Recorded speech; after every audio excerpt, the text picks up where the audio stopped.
পরিকল্পিতভাবে 40 থেকে 50 জন বৈষম্য বিরোধী ছাত্র আন্দোলনের সার্জিস আলমের উপর হামলা চালিয়ে কয়েকজনকে গুরুতর আহত করা।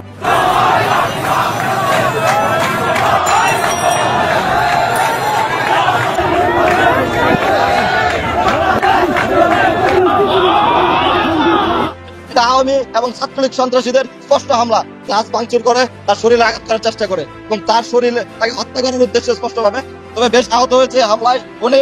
ঠিক আছে না, গরিবের 100 বার দেখবে নৌকা মার্কে ছাড়া কোনো বর্জন না। ঠিক আছে না বাবা, আমাকে 100 বার ভালো। এরা যে এত বাটপারি করছে, মানে আমি শব্দই খুঁজে পাচ্ছি না। আমি সারজিদ হাসনার খুব সন্দেহজনক, এদেরকে চিহ্নিত করে ওই সমস্ত জায়গা থেকে ওদেরকে দূর করতে। আজকে তো আওয়ামী লীগ নিষিদ্ধের দাবিতে এই বিক্ষোভ সমাবেশে ডাকা হয়েছে। জানি না।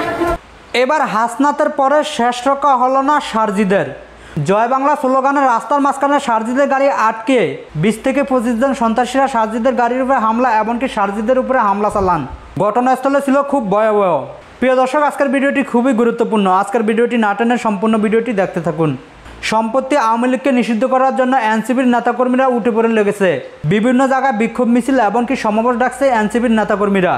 এর ভিত্তিতে কিছুদিন আগে হাসনাতের গাড়ি ভাঙচুর এমনকি হাসনাতের উপরে হামলা চালান আওয়ামী লীগ সন্ত্রাসীরা। এবার শেষ রক্ষা হলো না সারজিদেরও।